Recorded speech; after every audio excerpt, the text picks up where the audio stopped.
You're on board KCAA's Inland Talk Express.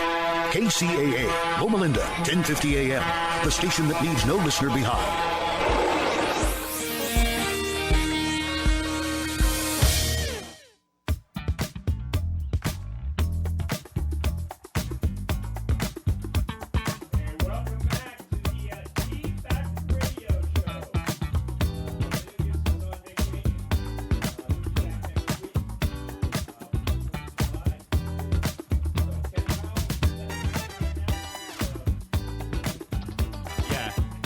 Stepping in to take Oh my gosh, the mic was off. Okay, Ken Powell, E Factor Radio. That's right. Cornelius will be back next week, and today I'm here, and I've taken over the mic again. This time we're going to be talking about real estate investing, and in particular, residential assisted living. If you have any questions, give us a call at 909-332-7693. That's 909-322-7693.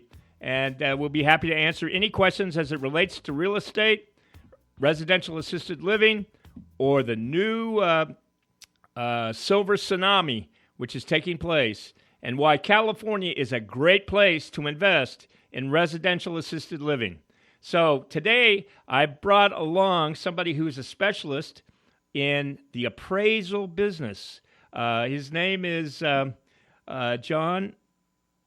Antiveros.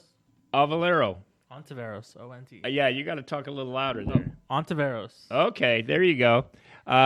He's an appraisal associate.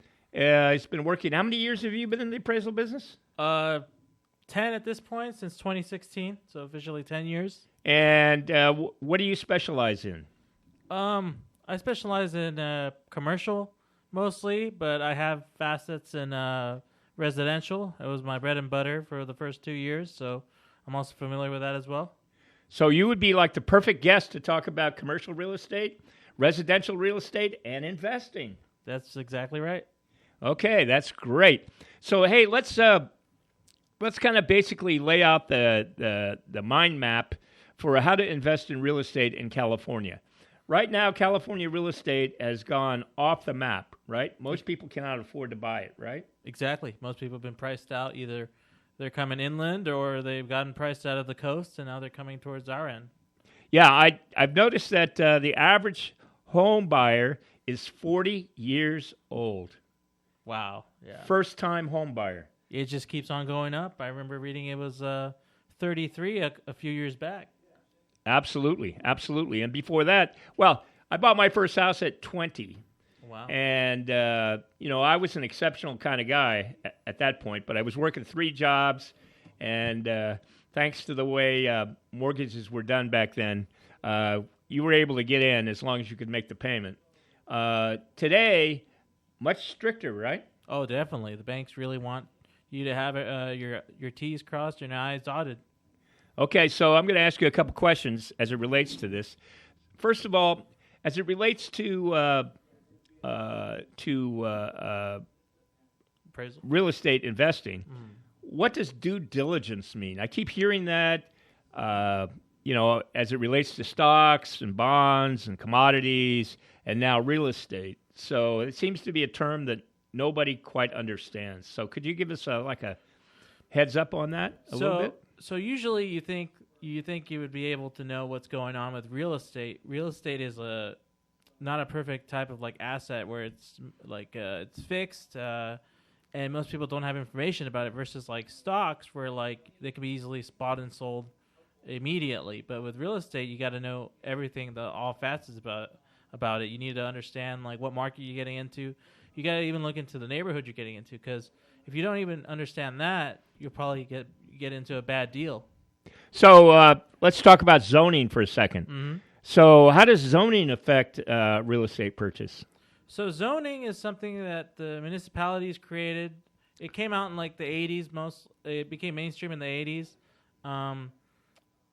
Going back to the 20s, they started thinking about that zoning. But zoning it's what you can have on that particular area of land.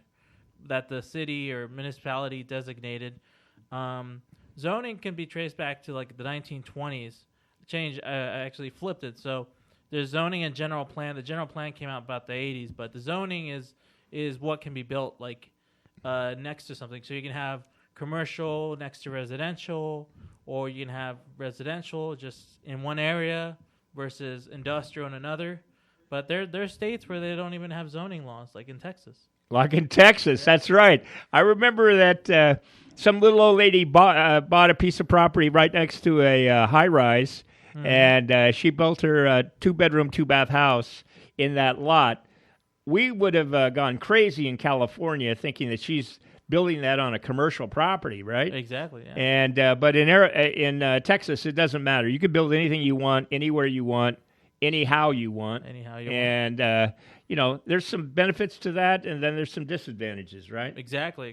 You don't want to be placed next to like a chemical plant, because then you're going to be smelling whatever they're cooking up in the cylinders, and the silos. You don't want to be next to that. Oh yeah, and the other thing is that the master plan, right? It's called the master plan. It would not allow you to build a chemical plant in a residential neighborhood. Exactly. So, because the biggest issue would be building it after the residential facility has been built, right? The homes have been built, and then all of a sudden you just put in a chemical plant, whatever. And I noticed a lot out here. We're making a transition in the Inland Empire from like an ag-based economy to a transportation-based economy, and a lot of farms are disappearing and being replaced by home builders. So what do you think? So when somebody's trying to purchase a home to live in, what do you think is some of the tips that they should look at when they're buying a home? They have to really go deep down. Like, this is going to the basic bones. They got to understand their deed, because the deed gives you what you can and can't do on the property. That's just the starting point. And then you have to understand the legal description as well, because in the legal description, it tells you what lot you are, where you are, and what you have. How big is your lot? Where is it in terms of the survey? Actually, we were just talking about this on the way up here, that I was telling you about the Baseline Street, where Baseline Street in San Bernardino is the base for all the surveying that's done in the area. So it extends all the way down south, and it goes all the way up north to Canada. So, and then there's the Meridian, which goes east and west. But going back to what you got to understand is that's just the basic stuff. You got to understand where the property is located. You got to understand your common areas, which means like if you live in a community that has like a pool, a rec room, a spa, that's also included in buying the house, and most people overlook that. Like I have one particular example that I remember of this gentleman who was a colleague of mine who bought a house in Lake Forest. Well, I told him, hey, his name was Vic. Say, hey Vic, your wall, your western wall overlaps with your neighbor's wall. And he's like, really? He just looks at it. I'm like, yeah. He's like, oh yeah, I just realized that buying after the house. I'm like, dude, you should have seen that before you bought the house, but now he's stuck with it. So part of his wall is like the boundary to the neighbor's house. So that's where your yard starts and it continues on. So that you have to look into that, because even at the open house, before you even buy the house, you get the opportunity to see what's going on. You got to look at everything before you buy. Well, and one of the things is that you were pointing out that some of these projects have open areas. They got like playgrounds and other kind of things. That would probably indicate that there's a homeowners association? Most likely, but the majority of the time there would be. There's been some cases where you're not in an HOA, but you still pay fees on top of that. Okay, yeah. Okay. But so you got to be aware of the fact that you're in an HOA, right? Yeah, exactly. Like, and on top of you have zoning, general plan, and then you also have CC&Rs, which are restrictions on what you can and can't do on your property. For example, like Rancho Santa Fe, they have a lot of different restrictions if you buy a house on a property. One of them is you can't build anything that obstructs your neighbor's view. So you have to stay within a certain height restriction, and you can't create a nuisance against another guy. So yeah, that's part of the CC&Rs. Now let me ask you this question. We're going to switch over here to commercial a little bit. Okay. What's the difference between an appraisal for a residence and one for a commercial property? It all depends on who the intended user would be, what they'd be using the appraisal for. If it's going to be for a loan, most likely it's going to go for a residential guy. Or, for example, in a commercial setting, most people like to understand what they have or what they own. Like maybe a contemplated sale for a commercial site. Somebody wants to buy, I've appraised a chicken production plant, and they just want to know what the value was, because over time they would call and say, "Hey, I need to get this valued because I want to know what I need to pay in taxes for the IRS." So it could all vary upon what the appraiser is asked to do. Okay, it looks like we have a caller on line 1. Caller, you there? I think I lost him. Caller, you can call back. Oh, there you go. Okay, is there a way you guys can? Okay, so which button do we push? The green one? Yeah. All right. Are you there, caller? Hello? Okay, we're not that good at this calling thing. Okay. Press the button. Yeah, there you go. Caller, are you there? Hello? Wow. Oh, there you are. There you are. Well, you got two handsome young guys, who are radio personalities, or at least one of them is a radio personality. That's me. And then we have this appraiser type, and we're not that good at technology. They were teaching us how to use the buttons. So, hey, who may have said is calling? This is Charlie, and I have a question for the appraisal guy. Okay. What is his name again? His name is John. John. I have a question for John. Hey, so John, I'm thinking about assistant living, and I want to ask your opinion about assistant living. Like, if I look at a house, how do I know if this house is good for assistant living? Well, you would have to go into the city's website, wherever you're going to buy that property, and you're going to look into the zoning map and the general plan. And within the zoning map, there's like a legend, right? A little key at the bottom of the map. And you just right now it's like a GIS system where you can type in your address, and then boom, it just shows up on the map, and it tells you, hey, you're up to here. You can do this on the property. And then on top of that, each municipality has its own zoning key where you can look up if it says let's say R3, let's say residential to urban density of 5 units per 1 acre or something. And then you look under that in the municipal code, and it'll tell you what you can and can't do. It would list what kind of businesses you can have on the property or what you cannot have on the property. It'll literally just go each one. And sometimes you won't even know you could do something different. You could have you can have a strawberry farm, and you wouldn't even know that if you haven't looked up the code. So the other thing, though, is the state of California actually has an exception if you are going to open a residential assisted living that they call board and care, which is 6 people or less.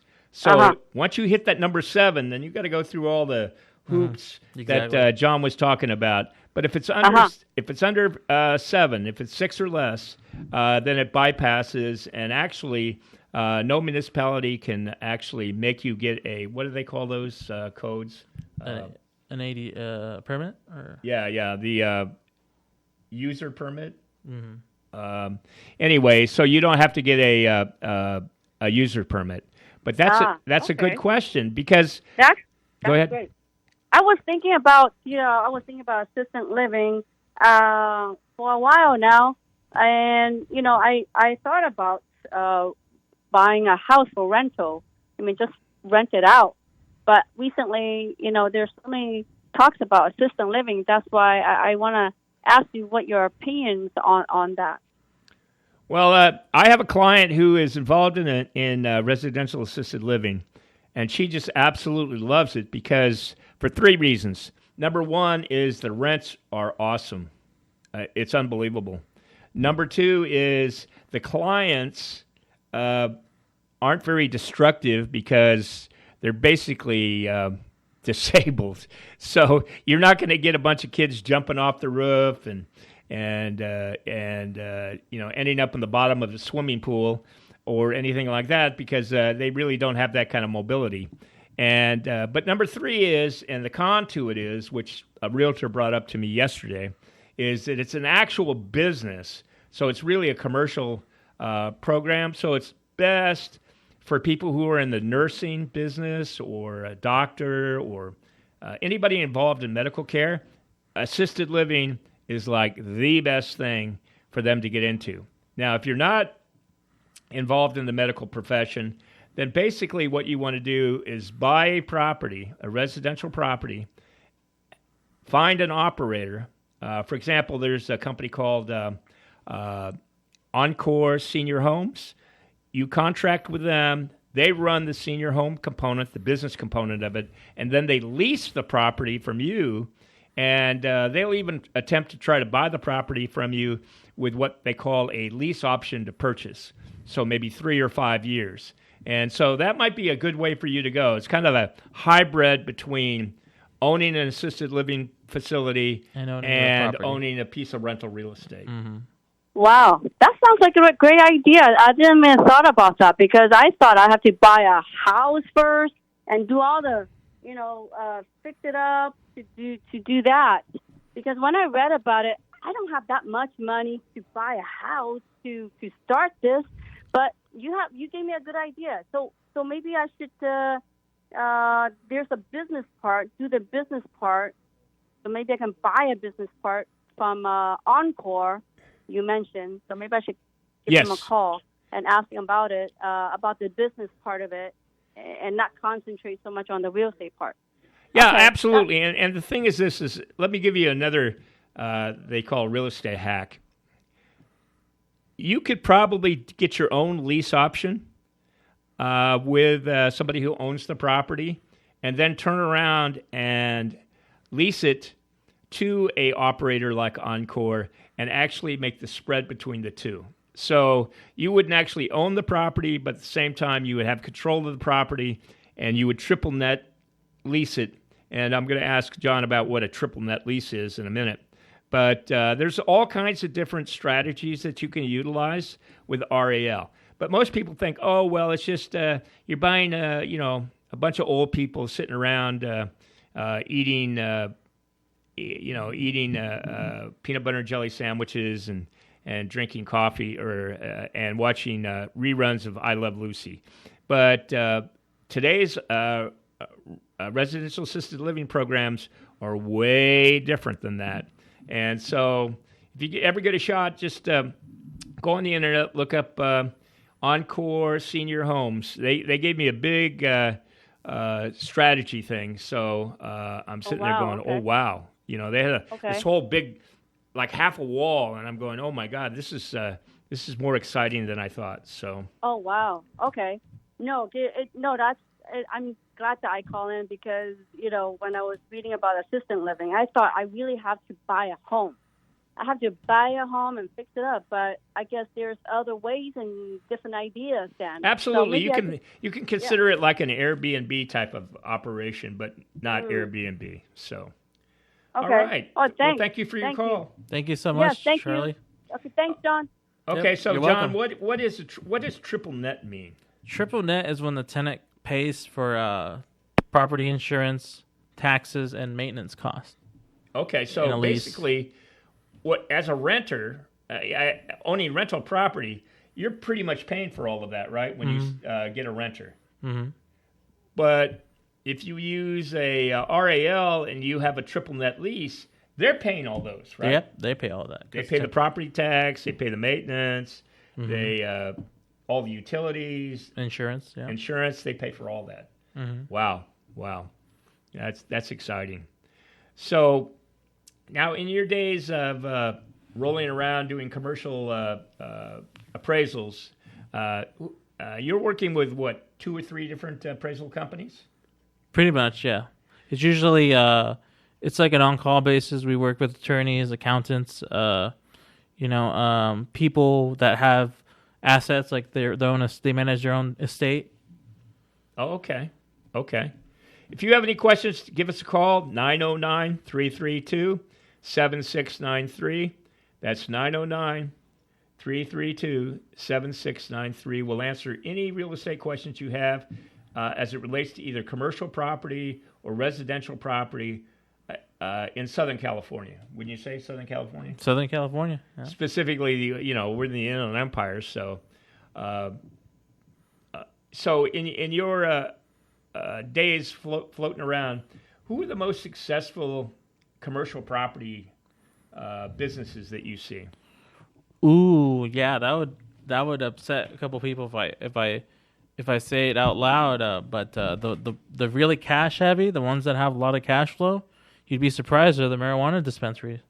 Right now, they're the cash cows. The cash cow. Yeah. You have a big.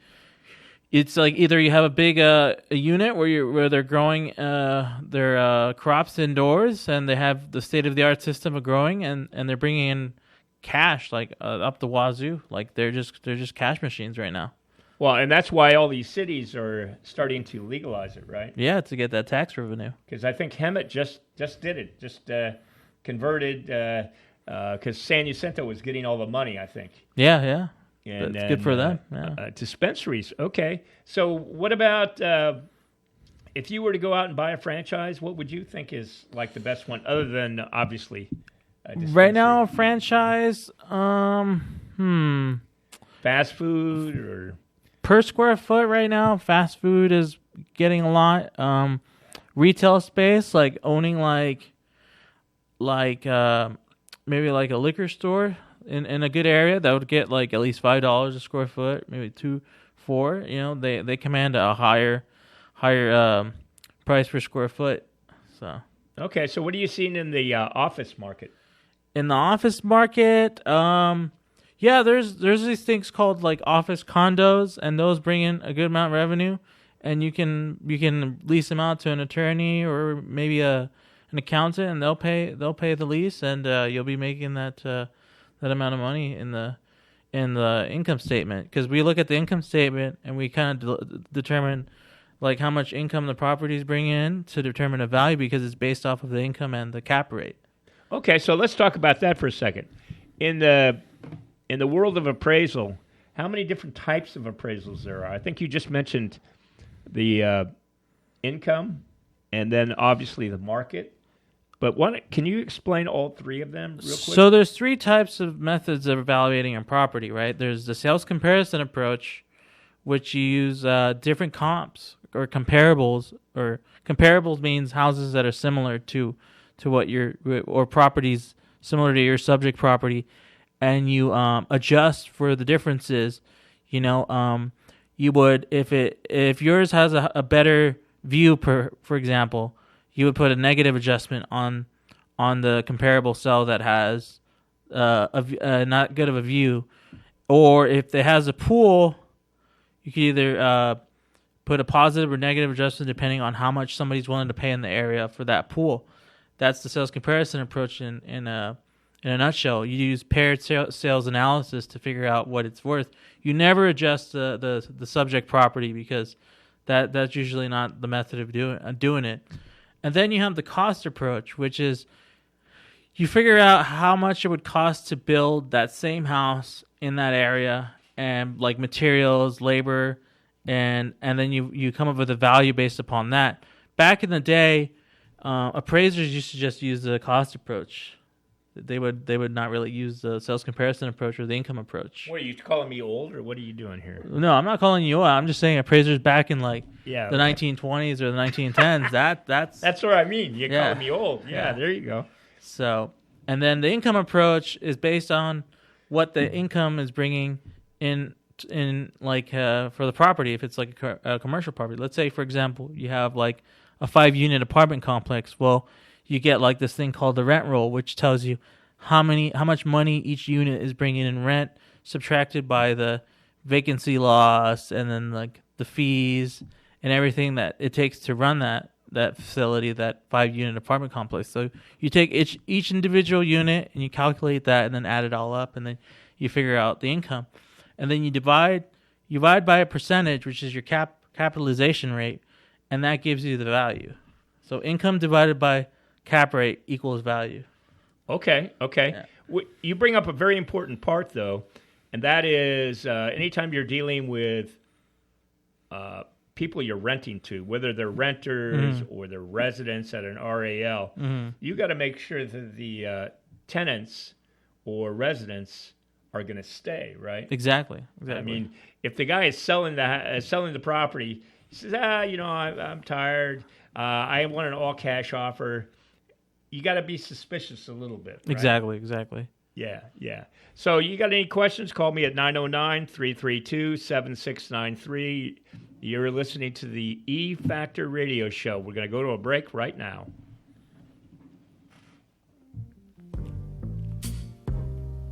This song is dedicated to all of the mothers in the world, past, present, and future.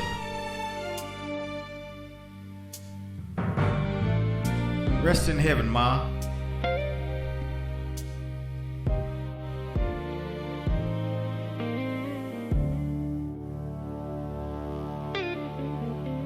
You know she came from the heavens. There's no way she was made on earth. Just one word from her mouth, and the whole world started to turn. And I'm obsessed with her greatness, her wisdom comes straight from the source, and she's so effortlessly gritty. That is something that can't be taught. God created mothers, the softest touch that you ever felt. I love her like no other. She loves me like no one else. The best thing about a mother, the love she shares is always real. Hey, welcome back. You've been listening to the E-Factor Radio Show. Today we're talking all things real estate. You have a real estate question, give us a call, 909-332-7693. I'm here with John, who's an appraiser associate. Been doing it for a long time. What about 10 years? 10 years and 2,000 appraisals or some ridiculous some crazy number like that. Yeah. So he knows a lot about appraisals. Now, the other thing I want to bring up, too, is the appraiser does not take into consideration what a home inspector would. Right. In that regard, it would be like that would be more their avenue of being an expert in terms of knowing more about the property. We do make an inspection, but it's not to an intense detail like a home inspector would do. Oh, so do you ever take a home inspector's report and add it into the appraisal, or? Yeah, we always if we have extra information that they want to provide, that definitely go in the appraisal report. You bring up a good point because we go off of this book called Marshall and Swift for it gives us like an overview of like how much something would cost in a given area. But if we talk to a contractor, he can give us his numbers, and because his numbers would be more accurate, and we'll definitely use his numbers. So yeah. So you got a question, give us a call, 909-332-7693 or 909-332-7452. If you have any real estate questions or you want to make a comment on what we're talking about. Now, that's interesting what you were talking about in terms of looking at other professions that are related. So back in the day, when the market blew up, that shows you how old I am, in the 07, 08 category, they used to always do a thing called a desk appraisal. What does that mean? A desk appraisal means that an appraiser does it from the computer, and he assembles his comps and doesn't really inspect the property. But, some appraisers can inspect the property even though. But maybe the condition is the lender said, hey, we don't want you to go on the property, so just do the report from a computer, and that's it. Yeah. Yeah, okay, because it might be that there's a tenant there, and they don't want you to disturb the tenant. Exactly. Yeah. Well, back then it was all about realtors getting the appraisal that they needed to justify the price, right? Mm-hmm. I remember when I was helping to buy a house in Goleta. It's a nice area. Yeah.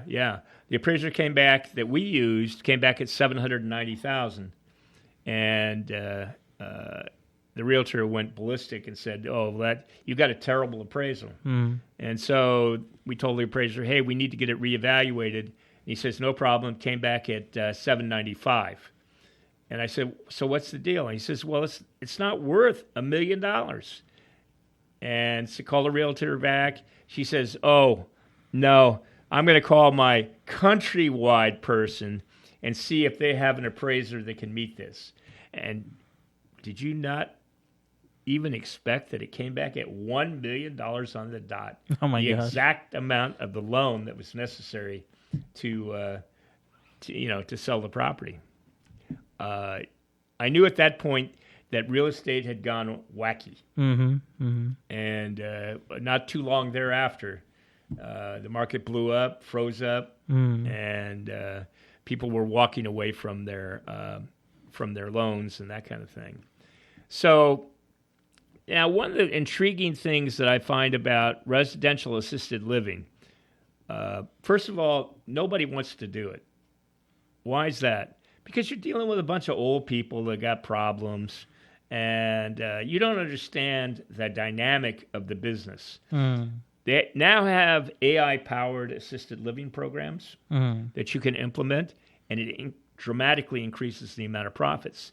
But the beauty that I like about it is the price of the home when it's sold isn't based on the market value like it would be if you were selling a regular residential home, but it's based on the profit, right? Yeah, the business value. Yeah, the business value. That'd be the income. Yeah, the income it's generating.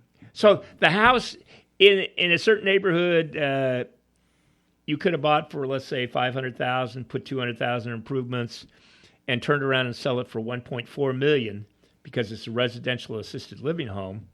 But everybody in the neighborhood is selling for $800,000. Is that possible? That could be possible. There's something that we're not seeing that's going on beyond. Well, what's happening is that it's no longer a residential property; it's a commercial property, and it's evaluated on not the market value, but evaluated on the income value. So that's the real big difference, right? Yeah. And residential assisted living is pretty much one of the only businesses that have that ability. Another one is actually childcare. Running a childcare under 10 kids. Yeah. You can transfer, you buy a residential, and then it becomes a commercial property. I've been to a couple of properties where they've done that. They purchased a residence, and you can tell it was a residence, and they retrofitted it to be a daycare center. Yeah, exactly. They changed the backyard. They had games in the back, and the inside was kind of like an open layout where the kids could go around the house, and I've seen it done. That was out in Hesperia. In Hesperia. With a 2-story house? It was a 1-story house. What? Oh, wow. Because to me, the childcare makes more sense for a 2-story house because you live on the second level and you have all the kids on the first level. Right? Does that make sense? Yeah. And then there's a thing called cottage food companies. So you can convert your house into like a commissary where you're actually producing food and selling it. that would also add value to the home, right? Mm-hmm. Yep. There's an instance that I remember, personal instance, where a friend's dad's house that he used to own was bought by a gentleman who in Orange County who makes Persian cookies out of his house, and that's how he was able to buy the house. Exactly. And I think a lot of people need to start considering, because it's ridiculous to not own a home, but the prices of homes are such that it makes more sense to create some sort of business opportunity in your home and use your home as your base of operation. Exactly. It makes perfect sense to me. Exactly. Yeah.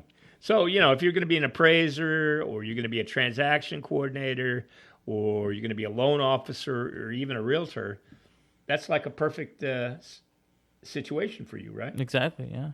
Instead of buying an office or renting an office downtown or whatever, you can rent it out. But it's all affected by what? Income And zoning. and zoning, yeah. Because if there's too much traffic to your house, Mm-hmm. when you're running your marijuana dispensary out of your house, you might run into some problems. There's always a thing where it's not always set in stone. You can always ask for a variance, and you can go to the city and say, "Hey, there's one instance where this property had a house in the front, a duplex on the side, and then one unit on the back." And we were advising them, "Hey, if the city doesn't want to take it, just apply for a variance and see what happens." There's always a possibility they'll say, "Yeah, if you have it all set up and they like it, they'll probably approve it." Absolutely. Well, that's the new ADU law, right? Accessory dwelling units. You can now have 2 for every property, and that bypasses the local zoning. Again, it's a state regulation that says you can have those.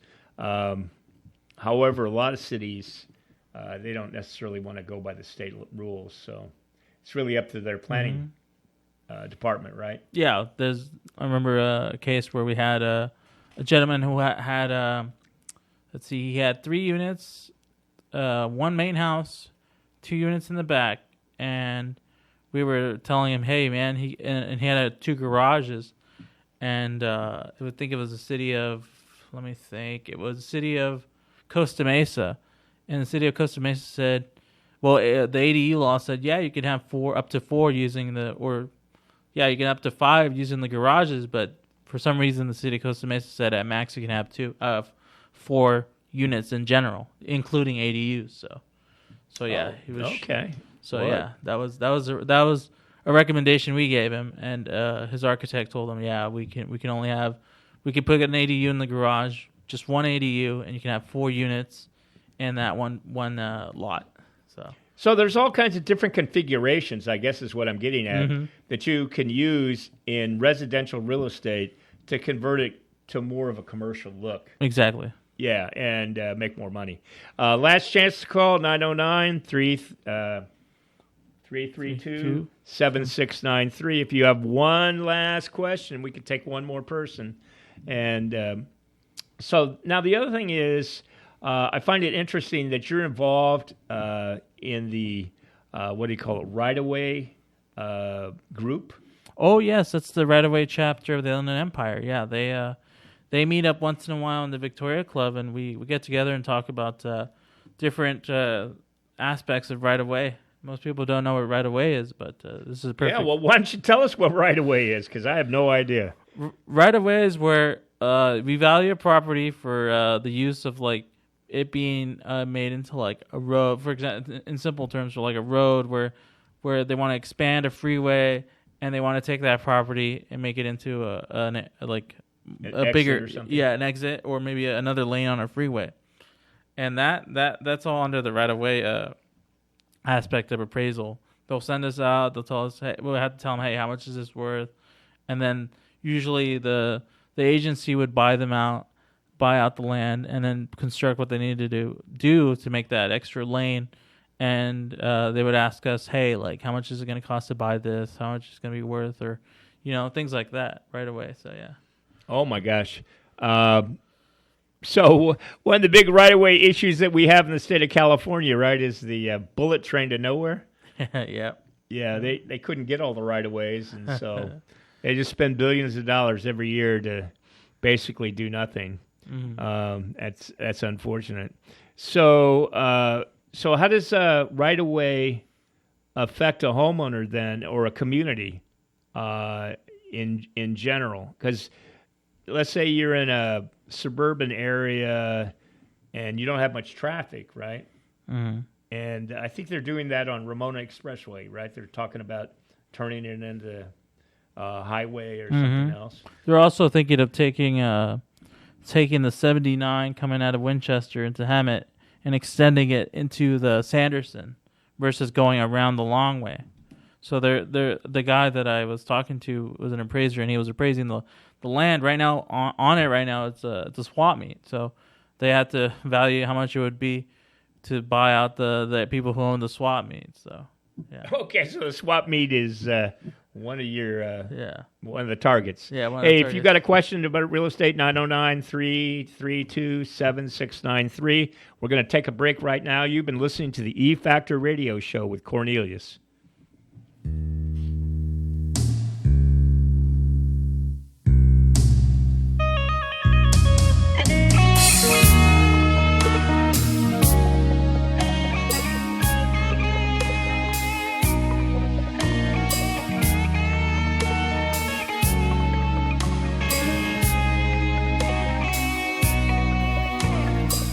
Remember when she captured my heart? I knew she had me right from the start. I remember when she captured my heart. I knew she had me right from the start. From the first moment I saw her face, I felt the love bug headed my way.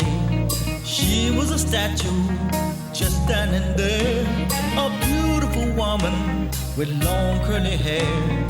She looked so sweet and precious to me. I told myself this couldn't be. It was right then she captured my heart. I knew I loved her right from Jazz music. Welcome back. You're listening to the E Factor Radio Show. One last question, if you have one, 909-332-7693. You've been listening to the E Factor Radio Show with Cornelius. We've been talking real estate, all types of real estate, commercial real estate, residential real estate, industrial, and industrial real estate, office as well. So if you're hurting in any of those categories, give us a call and let's see if we can solve your problem. But you only got like a couple minutes left. So let's talk about industrial for a second. I noticed on Ramona Expressway, all these, what do you call them, dairy farms are kind of disappearing. They're clearing them off. I thought they were going to build houses, but it looked like they're going to build industrial space. Yeah. So how does that affect the neighborhood? Well, you could argue that there's going to be more traffic and more movement. The pro of it being like more jobs and whatnot, but at the same time, like it can create a negative externality where you have like congestion with traffic, because what happens nowadays, and I've noticed this just by working, just in the whole real estate business. What tends to happen is that you build a road and it's built for 2 decades or 3 decades, and then you build around it, but then that same road has to sustain all that traffic, all the people that move in. If it were houses, they're gonna use that road, or in this case, industrial, where they're gonna try to build warehouses. But it's like the infrastructure is not keeping up with the demand for that road. They got to build more outlets for that road. It can't just be. It's gonna be like a thing that happened with us yesterday when we were going to appraise a property in Vista. We were going down Newport in Menifee, and it looks like Newport is just the main thoroughfare of that whole community, and they expect everybody from Hemet, from Menifee, everybody to use that same road to get on the freeway every morning, and every morning it's traffic.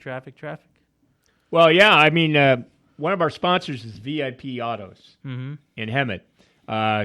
Call Richard go online, go to VIP Auto, talk to Richard, and he's going to give you a good deal on a car. And the car doesn't have to be used. It can be brand new. He'll hunt down the car that you need. But one of the things Richard was talking about is he was discussing yesterday on his podcast, 68% of this valley, and I'm talking, when I say valley, the Inland Empire, are commuters. Yep. And the traffic is just horrendous. So what do you think the counties are doing to mitigate against that? The right-of-ways, are they expanding the freeways, or? It looks like they're more reactive versus proactive, because if they were proactive, they would have already done everything that they could to mitigate the problem. Like, I'll compare, let's say Irvine, which was a city that was planned. It was pre-planned for the future, and everything is organized. Versus here, where it was like, okay, we're gonna build, and then forget about everything else, and we'll get to that problem when it gets there. They're trying to upgrade the infrastructure. They're trying, but as they go. But at the same time, they have to stop traffic. They have to build, and they have to do everything they need to do to get it fixed. Versus a place that said, "Hey, in the future, we're going to expect population growth, so we'll set this land aside or this aside, or give you more space, so that when it comes, we know what to do when it comes." Here, it's like, "Hey, we got a problem. We didn't think about this before. We thought it was going to be like this for, 50 years." Just like the city of Hemet, where the people there still thinks it's like the 1990s, and they want to run the place like it's the 90s, but we're in the 2020s. So that's kind of like the spiel of how things operate in like the Inland Empire. It's not proactive, it's reactive. They react to what's going on and not plan for the future. Exactly. And I'm glad we talked about residential assisted living, because Encore Senior Homes is one of our sponsors. And they're pointing out that the silver tsunami is really affecting the Inland Empire, especially in Hemet, which has a lot of older folks. Menifee has a lot of older folks. In fact, I forgot all about Menifee is actually Sun City. Which is a city of old people. Yep. Right? Mm-hmm. And they can no longer operate in their homes, so they need someplace to go to. So one of the great things is if you're going to move out here to the Inland Empire, stop commuting and start a business in your home, whether it's childcare, food service, residential assisted living, some sort of service business. Mm-hmm. For example, like VIP is really big on trucks. So, you want to be a electrician or a HVAC or roofer, mm-hmm. Perfect place. And you got to stop commuting. There's a lot of jobs you can have out here that pay better than driving all the way to L.A., Orange County, or San Diego. Yeah. You got to establish a HQ, a home base, and just work from there versus going out there. And not only that, you have to look into like the wear and tear on your vehicle. You might commute, let's say, from point A to point B, and your car is destroyed after like 5 years. Or less, yeah. Yeah, Richard talks about that all the time. He's more than happy that you commute all the way out to Malibu or wherever you're going to commute to, and a 3 or 4 hour drive, because he knows eventually you're going to have to buy another car. Mm-hmm. So why do that? And Richard would be the first person to say, hey, try to stay in the valley, work in the valley. And when I say the valley, I mean the Inland Empire. Because some people think, I'm talking about Pasadena and all that area, San Gabriel. But no, there's a lot of nice jobs out here because of the growth, and take advantage of it and buy a house. Interesting historical story. Back in the day, like in the 1930s, when there was actors going to Palm Springs, they had this rule, like the movie studio said that you have to live within 2 hours of wherever you're commuting from, because if you're over that, you can't star in our movies. Oh, that's right. Yeah. So exactly. We should be hey, John, it's been great having you here, learning a little bit about appraisal, commercial appraising, residential appraising, the 3 types of appraisal, why you should start a small business in your home. And I'm excited. We had a great call on residential assisted living. Remember, Encore Senior Homes is actually going to be holding some seminars in the future. And you might want to go to one of those seminars and see if that lifestyle makes sense for you. You've been listening to the E Factor radio show. It's with Cornelius. We'll be back next week. Cornelius will be here, all tuned up and ready to go after spending a week's vacation. So until next week, we'll see you. We'll see you again. E Factor radio show.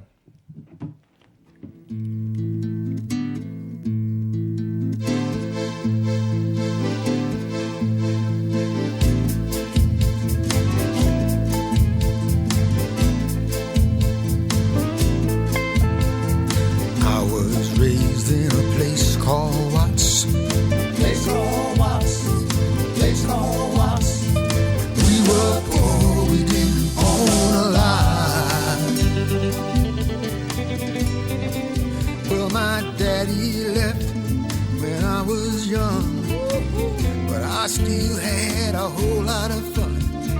Bits and pieces of my life and time. There was 2 sisters, 2 brothers.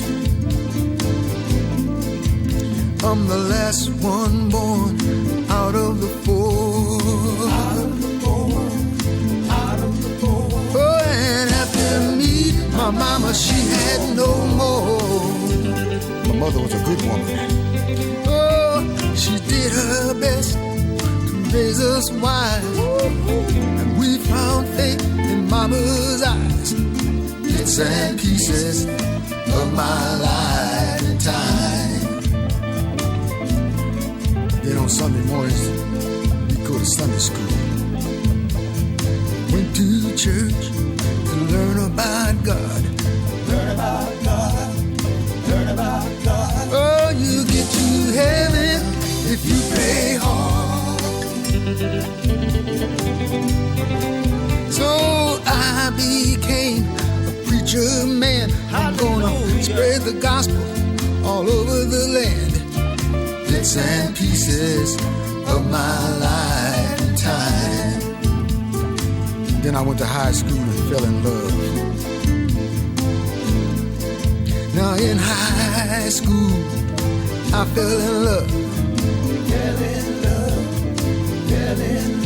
I'm gonna give that girl the stars above. That's what she did to me. Oh, she broke my heart and left me blue. I thought that my whole life was through. Bits and pieces of my life and time. I remember bits and pieces of my life and time. Well, you know I'm talking about my life. Talking about my life. Bits and pieces of my life and time. Well, you know that I'm talking about my life. Talking about my life. Bits and pieces of my life and time.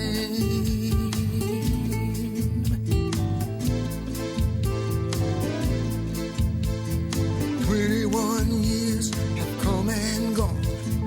Come and gone. Come and gone. I'm gonna make a life of my own. That's what I'm gonna do. I'm gonna rent a place and buy me a car. And my daddy said, boy, you ain't gonna get too far. Bits and pieces of my life and time. Then I decided to settle down and take me a wife. I'm gonna settle down and take me a wife. Take me a wife. Take me a wife. Oh, I'm gonna live with that woman the rest of my life. Oh, we got 2 sons that we gonna raise. I won't make the mistake that my daddy made. Bits and pieces of my life and time. job in the county. Now I got a job on the county time. County time, county time. I'm gonna make some money while I'm still in my prime. Oh, for 34 years I worked so hard. I think I'll retire and just play my guitar.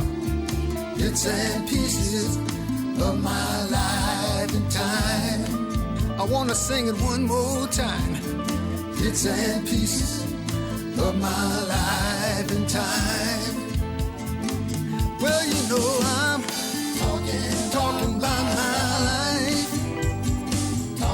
Talking about my life. Bits and pieces of my life and time. Yeah. Talking about my life. Talking about my life. Bits and pieces. Bits and pieces. Oh, bits and pieces, Lord, of my life and time.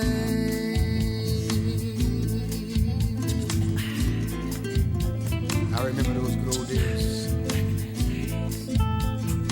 Yeah. Back in the day, everything was okay. Back in the day.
This song is dedicated to all of the mothers in the world, past, present, and future.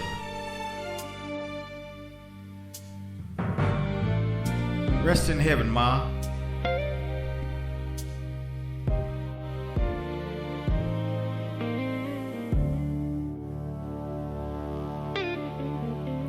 You know she came from the heavens.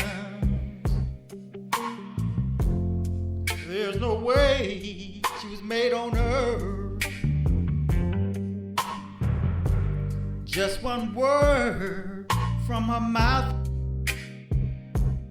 and the whole world started to turn. And And I'm obsessed with her greatness. Her wisdom comes straight from the source. And she's so effortlessly gritty. NBC News on KCAA Loma Linda is sponsored by Teamsters Local 1932, protecting the future of working families. Teamsters 19.